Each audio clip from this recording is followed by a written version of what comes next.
Hi, hello, అందరికీ నమస్కారం. నేను మీ కండవల్లి సాల్మన్ రాజు, రిటైర్డ్ సిఐ, రాజమండ్రి. ఈరోజు ఈనాడు పేపర్లో ఫ్రంట్ పేజీలో ఫుల్ అడ్వర్టైజ్మెంట్ ఉంది. ఒక ప్రముఖ పారిశ్రామికవేత్త శ్రీ విసి జనార్దన్ రావు గారి ఆయన ఫోటోతో ఫుల్ పేజీ ఉంది. ఏంటి ఈయన గురించి వేశారు, ఈయన మరణం అని వేశారని చూస్తే దాంట్లో లోపల పేజీకి వెళ్తే ఆయన సొంత మనవడి చేతిలోనే చంపబడ్డాడు. వీళ్ళు ఉన్నత శ్రేణి ఆస్తిపరులు. మరి వీరికి ఎన్నో పాపం ఈయన కష్టపడి ఎన్నో కంపెనీలు పెట్టి ఎంతో ఆ కంపెనీలని అభివృద్ధిలోకి తీసుకొచ్చి వెనకాల ఉన్న సంతానానికి మరి ఎంతో ఆస్తులు కూడబెట్టి ఆయన జాగ్రత్త పెట్టారు. మరి అటువంటి వ్యక్తి తన సొంత కుటుంబ సభ్యుల చేతిలోనే చనిపోవడం అనేది మరి చాలా హృదయ విదారకం. అది ఎందుకంటే ఈయన చాలా దాతృత్వం కూడా ఎక్కువ అంటే ఈయనకి. ఎందుకంటే మరి నేను ఒకసారి వైఎస్ఆర్సీపీ గవర్నమెంట్ ఉన్నప్పుడు ఏలూరు ప్రభుత్వ హాస్పిటల్కి వెళ్ళాను నేను వేరే పని మీద. ఎంత డీసెంట్గా ఉందంటే ఇది ఏదో కార్పొరేట్ హాస్పిటలా గవర్నమెంట్ హాస్పిటలా అనుకున్నా. తీరా చూస్తే నాకు ఇప్పుడు అర్థమైంది, ఇవాళ తెలిసింది ఏంటంటే ఆ ఏలూరు ప్రభుత్వ ఆసుపత్రికి ఆయన డెవలప్ చేయడానికి ఇంచుమించుగా 40 crores ఇచ్చారట ఆయన డొనేషను. అలాగే తిరుమల తిరుపతి దేవస్థానం కూడా 40 crores ఇచ్చారట. మరి అటువంటి వ్యక్తి తన యొక్క ఆస్తులను తన కిందోళ్ళకి తన కుటుంబ సభ్యులకి సరిగ్గా పంచకుండా ఇలా ఎందుకుంటారు ఆయన? దానికి కారణాలు ఉంటాయి. దీన్ని ఈ ఈ ఎపిసోడ్ చూస్తుంటే నాకు మరి టీవీలో ఒక సీరియల్ వస్తుంది, అదేంటిది బ్రహ్మముడి అనే సీరియల్ వస్తుంది. అందులో కూడా ఇలాగ ఆస్తిపరులు ఆస్తి కోసం వాళ్ళు ఎన్ని సమస్యలు సృష్టిస్తారంటే ఆయన సమస్యలు సృష్టిస్తుంటారు. ఇదే పరిస్థితి మరి ఈ స్టోరీ చూస్తుంటే నాకు అలాగే అనిపిస్తుంది. సరే, ఇప్పుడు ఎన్నో హత్యలు జరిగాయి, ఎంతోమందిని చంపేసి ఉంటారు. కానీ ఈ ఒక్క కేసు గురించే సాల్మన్ రాజు ఎందుకు ఈ వీడియో చేస్తున్నాడు అనేది మీకు అనుమానం వచ్చి ఉంటుంది. నేను ఎందుకు ఈ వీడియో చేయాల్సి వచ్చిందంటే, దీంట్లో ఎవరైతే నిందితుడు మనవడు ఉన్నాడో కీర్తి తేజ అనే వ్యక్తి, ఆయన ఆల్రెడీ వెల్ ప్రిపేర్డ్గా వచ్చాడు. ఎందుకంటే కత్తి దగ్గర పెట్టుకున్నాడంటే ఆయన ఆ పెద్ద ఆయన చంపాలనే ఉద్దేశమో లేకపోతే ఆయన గాయపరచాలనే ఉద్దేశంతో ఆ కత్తి జేబులో పెట్టుకుని వచ్చాడు, తల్లితో పాటు వచ్చాడు.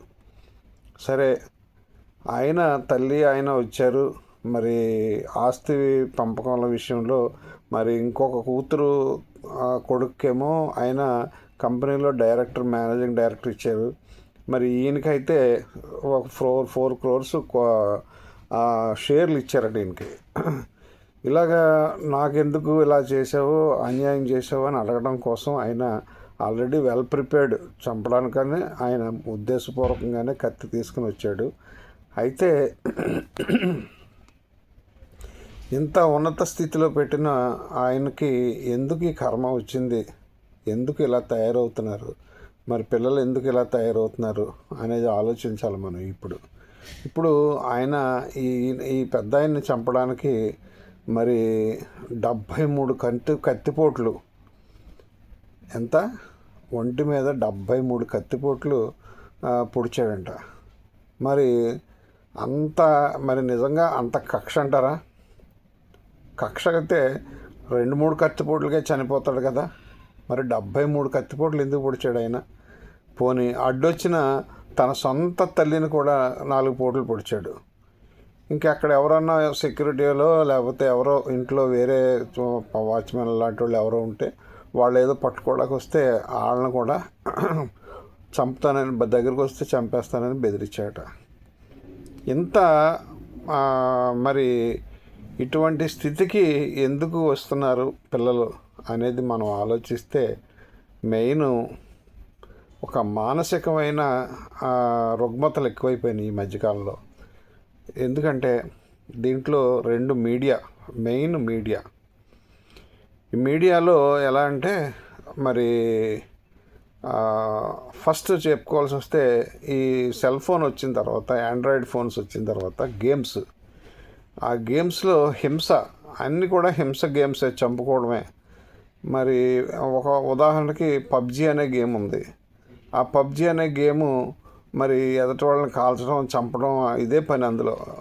అసలు మనం ఎక్కడున్నాం ఏంటనేది కూడా వాళ్ళు ఆలోచించుకోకుండా పెద్ద పెద్ద కేకలు వేస్తాడు, అదిగో ఎనిమి వచ్చాడు, చంపు, కాల్చు అని ఎవరైతే ఆడుతున్నారో వాళ్ళు బయటికి చెప్పేస్తుంటారు. అటువంటి పరిస్థితిలో ఉంటారు. అలాగే ఆన్లైన్ గేమ్స్లో, బెట్టింగ్స్లో డబ్బులు పోగొట్టుకోవడం, అది కూడా పెద్ద సమస్య అయిపోయి కూర్చుంది. క్రికెట్ బెట్టింగ్ ఆన్లైన్ గేమ్స్లో పోతే అందపోతుంది. క్రికెట్ బెట్టింగ్లో అయితే లక్షల కోట్లు పోతున్నాయి. ఇందులో ఉన్నత శ్రేణి కుటుంబ సభ్యుల్లో ఎవరైతే యువతులు ఉన్నారో వాళ్ళు ఎక్కువ డబ్బు పోగొట్టుకోవడం ఈ క్రికెట్ బెట్టింగ్లోనే ఎక్కువ పోగొట్టుకుంటున్నారు. ఈ డబ్బులు పోయిన తర్వాత దాన్ని వాళ్ళు ఏదో రకంగా ఎలాగ వాళ్ళకి ఇవ్వడానికి కోసమని వాళ్ళు మానసికంగా స్ట్రగుల్ పడిపోయి ఈ లోపల మరి డ్రగ్స్, కొత్తగా వచ్చిన మహమ్మారి ఏంటంటే డ్రగ్స్, గంజాయి లేకపోతే మందు, దీనికి చెడు అలవాటు పడిపోయి వాళ్ళు ఈ రకంగా మెంటల్ స్టెబిలిటీ లేకోకుండా మానసిక రోగుల్లా తయారవుతున్నారు. నేను ఒకరోజు మా రాజమండ్రిలో కర్రి రామారెడ్డి గారి హాస్పిటల్కి ఓన్లీ మాకు తెలిసిన వాళ్ళ గురించి అపాయింట్మెంట్ కోసం వాళ్ళ దగ్గరికి వెళ్ళా. డాక్టర్ గారు రాలేదు, కాసేపు కూర్చున్నారు. నేను డాక్టర్ గారి గురించి వెయిట్ చేస్తున్నా. అక్కడ 2 7th క్లాస్ చదివే పిల్లల్ని ఇద్దరు పేషెంట్లు వచ్చున్నారు. వాళ్ళు మరి వాళ్ళ తల్లిదండ్రులు ఎంత బాధపడుతున్నారంటే కేవలం వాళ్ళ సెల్ ఫోన్ యూసేజ్ వల్ల వాళ్ళు అగ్రెసివ్గా తయారైపోయి ప్రతి చిన్నదానికి మరి చేతిలో ఏదుంటే ఇసురు కొట్టడం హార్మ్ఫుల్ నేచర్ వచ్చేసింది వాళ్ళకి. అసలు ఆలోచన శక్తి కూడా కోల్పోయాడు. కాబట్టి ఆ రోజు నాకు చాలా బాధ కలిగింది. ఈ సెల్ ఫోన్ వల్ల ఎంత ఇబ్బంది కలుగుతుంది పేరెంట్స్కి అని చెప్పి. ఈ చిన్నపిల్లగా ఉన్నప్పుడు అన్నం తినడం లేదనో, లేకపోతే పాలు తాగట్లేదనో, లేకపోతే చెప్పిన మాట వినడం లేదనో, లేకపోతే అమ్మ సీరియల్ చూస్తుంది కాబట్టి ఆ సీరియల్ని డిస్టర్బ్ చేయకుండా ఉంటాడని చెప్పి ఆ సెల్ ఫోన్ ఇచ్చేస్తున్నారు. ఆ సెల్ ఫోన్ ఇచ్చేస్తుంటే వాళ్ళు ఈ సెల్ ఫోన్కి ఎడిక్ట్ అయిపోతున్నారు. ఆన్లైన్ గేమ్స్కి, తర్వాత ఇటువంటి వాటికి ఎడిక్ట్ అయిపోతున్నారు. ఇదే ఈ యుక్త వయసు వచ్చిన తర్వాత ఈ రకంగానే మానసిక రోగుల్లా తయారవుతున్నారు. మరి 73 కత్తిపోట్లు పొడిచాడంటే దానికి కారణం ఏంటి? నిజంగా అతను స్టేబుల్గా ఉంటే, మరి మనుషుల్లో ఉంటే అంత చచ్చిపోయిన వాడిని కూడా అంత పొడుస్తాడంటారా? చచ్చిపోయి ఉంటాడు కదా, చచ్చిపోయిన ఉన్నవాడిని కూడా అన్నిసార్లు పొడుస్తాడంటారా? మరి దీనికి తగ్గట్టుగా మన సినిమాలు కూడా అలాగే వస్తున్నాయి. మనకు వచ్చే సినిమాలు, ఆ సినిమాల్లో ఏదో ఒక చిన్న ఆయుధం చూసుకోవడం, చేతికి ఇవ్వడం, హీరోయిజం చూపించడం కోసం పూర్వం అయితే ఇద్దరితో ఫైట్ చేసేవారు. ఇప్పుడు అలా కాదు, 100 మందిని చంపేస్తున్నాడు ఒకే హీరో. ఒక రకంగా ఒకవైపు ఏమో ఆర్మ్స్, అది ఏంటి పిస్టల్, లేదంటే అది మిషన్ గన్స్, లేకపోతే AK-47, ఇవన్నీ ఎక్కడి నుంచి వస్తాయని ఆలోచిస్తారు. యూత్ ఏమనుకుంటారు, ఇటువంటిది నాకు కావాలి అని మైండ్లో అలాగే ఉండిపోతుంది. అది యూజ్ చేయాలి, అది ఫైర్ చేయాలనే ఉద్దేశంతో పిల్లలు అదే దాని మీదే ఆశ ఉండిపోద్ది వాళ్ళకి. అలాగే ఎన్నో ఇష్యూస్ మనకి ఇలాంటి ఇష్యూలు జరుగుతున్నాయి. మెయిన్ ఇంకొక విషయం ఏంటంటే మన పెంపకాల్లో సరియైన విలువలతో కూడిన పెంపకాలు ఉండటం లేదు. మెయిన్ ఎంతవరకు ఎందుకు చిన్న ఉదాహరణ చెప్తాను. మా చిన్నప్పుడు మేము చదువుకునేటప్పుడు నాని టైల్ అని ఉండేది. తెలుగులో నాని టైల్, ఇంగ్లీష్కి తెలుగుకి నాని టైల్స్ అని ఉండి, ఈ నాని టైల్స్లో క్లియర్గా దానికి విలువలతో ఉన్న కథలు ఉండేవి. ఉదాహరణకి మన గుడ్ సమరిటన్ కథ. ఆ గుడ్ సమరిటన్ కథ మా మేనగోళ్ళ ఒక అమ్మాయి ఉంది. ఆ అమ్మాయి ఎంఎస్సి చదువుకుంది. ఆ అమ్మాయిని అడిగా, గుడ్ సమరిటన్ కథ తెలుసా నీకు అని అడిగా. నాకు తెలియదు మావయ్య అన్నది. మరి ఇటువంటి పరిస్థితుల్లో మన పిల్లలు పెరుగుతున్నారు. ఇటువంటి వాతావరణంలో మన పిల్లలు పెరుగుతున్నారు. ఎందుకంటే తల్లిదండ్రులకు పూర్వం అమ్మమ్మలు, నానమ్మలు, తాతలు ఎవరో ఒకరు మన పక్కన మనతో పాటు ఉమ్మడి కుటుంబంలో ఉన్నప్పుడు వాళ్ళు ఈ యొక్క పురాణాల కథలు కానీ, నీతి కథలు కానీ, లేకపోతే చందమామ పుస్తకాలని వచ్చాయి మా చిన్నప్పుడు.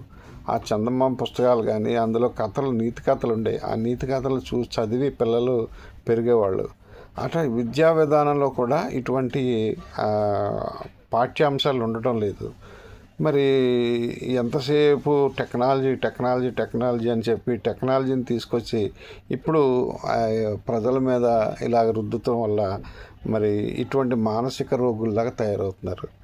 ఇంకా చెప్పుకోవాల్సి వస్తే ఇప్పుడు కొత్తగా వచ్చింది ఏంటంటే ఆర్టిఫిషియల్ ఇంటెలిజెన్స్.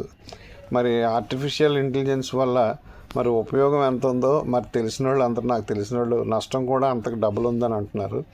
మరి అది ఇంకా మరి రాలేదు కాబట్టి దాని గురించి నాకు అంత నాలెడ్జ్ లేదు కాబట్టి నేను ఈ విషయం కూడా అంత లోతుగా నేను చెప్పలేకపోతున్నా.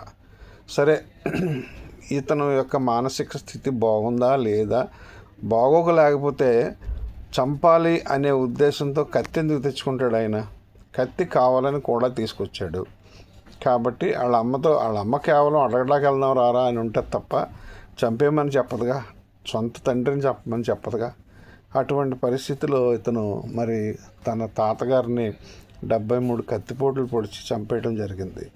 మరి ఈ మధ్యకాలంలో చాలామంది నానమ్మల్ని, అమ్మమ్మల్ని ఆస్తి కోసం చంపేయడం, లేకపోతే ఒంటి మీద ఉన్న బంగారం కోసం మనవలు చంపేయడం, లేదంటే పెంపుడు తల్లి, రాజమండ్రిలో పెంపుడు తల్లి ఒక టీచర్ గారు పాపం ఆవిడ ఒక అమ్మాయిని పెంచుకుంది. ఆ అమ్మాయిని పెంచుకున్న తర్వాత ఆ అమ్మాయి డ్రగ్స్కి అది అలవాటు పడిపోయింది. ఫ్రెండ్స్ ఎక్కువైపోయారు. నువ్వు మానేయమ్మా ఇవన్నీ చెప్తే ఆ అమ్మాయి ఏం చేసింది, ఈ కూడా చేరిన గ్యాంగ్ ఆ డ్రగ్స్ తీసుకుని ఆ డబ్బు కోసమని పాపం ఆ టీచర్ గారిని, ఎవరైతే ఈ అమ్మాయి ఉందో ఆ పెంపుడు కూతురు ఆ టీచర్ గారిని ఎవరైతే వాళ్ళ ఫ్రెండ్స్తో చేరి ఆవిడని చంపేయడం జరిగింది. మరి ఇక ఎక్కడ ఉన్నాయి విలువలు, ఎక్కడ ఉన్నాయి మరి రక్త సంబంధాలు, ఎక్కడ ఉన్నాయి? ఇవన్నీ పోయినాయి. ప్రస్తుతానికి అంతా డబ్బే ముందుకు వచ్చింది. కాబట్టి ఇటువంటి ఇవన్నీ మనం చూస్తున్నాం. తల్లిదండ్రులు ఇప్పుడైనా ఆలోచించి మీరు వీలైనంత వరకు పిల్లలకి మంచి విలువలు నేర్పాలి. టీచర్స్ కూడా మీరు కొంచెం మీరే మెయిన్. ఈ సమాజాన్ని బాగు చేయాలంటే మీరే బాగు చేయాలి తప్ప ఎవరి వల్ల కాదు. ఎందుకంటే మరి మీరు కూడా భయపడిపోతున్నారు. ఎవరన్నా చిన్నగా భయపెడదామంటే, టీచర్స్ చిన్నగా భయపడదామంటే వాళ్ళని కేసులు పెట్టేస్తున్నారు, జైలుకి పంపుతున్నారు, లేకపోతే వాళ్ళ కోర్టుల చుట్టూ తిప్పుతున్నారు. మరి ఇది కూడా మీ తప్పు కూడా కాదు, పేరెంట్సే తప్పు అక్కడ కూడా. కానీ మరి ఇటువంటి పరిస్థితిలో సమాజం ఉంది కాబట్టి ఇటువంటివన్నీ మనం చూడాల్సిందే. రాబోయే రోజుల్లో ఎలా ఉంటుందో మనకు తెలియదు. సరే, ఈ కేసులో పోలీసు దర్యాప్తు చేస్తున్నారు. ముద్దాయిని అరెస్ట్ చేశారు. ముద్దాయిని అరెస్ట్ చేసిన తర్వాత వాళ్ళు బ్లడ్ శాంపిల్స్ తీసుకున్నారట. ఇందాక టీవీలో చూస్తున్నాను నేను, బ్లడ్ శాంపిల్స్ తీసుకున్నారట. ఎందుకు బ్లడ్ శాంపిల్స్ ఎందుకు తీసుకోవాలి అంటే, నార్కటిక్ డ్రగ్స్ తీసుకున్నాడా లేదో అని బ్లడ్ శాంపిల్స్ తీసుకోవడంతో వెరిఫికేషన్ చేయడానికి బ్లడ్ శాంపిల్స్ తీసుకున్నారట. ఓకే, నార్కటిక్ డ్రగ్స్ తీసుకుంటే ఒకవేళ ప్రాసిక్యూట్ చేస్తే, నార్కటిక్ డ్రగ్స్ యాక్ట్ కింద ప్రాసిక్యూట్ చేస్తే మీరు ఎంత శిక్ష పడుతుంది అతనికి? కానీ మీరు చేసిన ఈ పోలీసు ఈ చర్య, అనాలోచితమైన చర్య వల్ల మరి ఒరిజినల్గా ఆ కేసు గ్రావిటీ తగ్గిపోతుంది. ఎందుకంటే ఇండియన్ పీనల్ కోడ్ 83 to 85 అని ఉంటుంది. అందులో అన్సౌండ్నెస్ కానీ, ఇంటాక్సికేషన్లో ఉన్న వ్యక్తులు కానీ నేరం చేస్తే నేరంగా పరిగణించబడదు. అలాగే ఇప్పుడు కొత్తగా వచ్చిన బిఎన్ఎస్లో కూడా 22 to 24 అది కూడా అంతే, సేమ్. ఎందుకంటే అదే కదా ఇందులోకి వచ్చింది, సెక్షన్లు మారినాయి తప్ప ఏమి ఒరిజినల్గా ఏం మారలేదు. కాబట్టి మరి మీరు ఈ దర్యాప్తులో ఈ బ్లడ్ శాంపిల్స్ పంపించారు, బాగానే ఉంది. కానీ మీరు ఈ ఈ దీన్ని కానీ మీరు క్రైటీరియా తీసుకుంటే, అతను డ్రగ్స్లో తీసుకున్నాడు అనే క్రైటీరియా కానీ మీరు ఇస్తే, ఈ జనరల్ ఎగ్జంప్షన్స్లో అతను శిక్ష తప్పించుకోవడానికి అవకాశం ఉంది. లేదు, తక్కువ శిక్ష వేయడానికి కూడా అవకాశం ఉంది.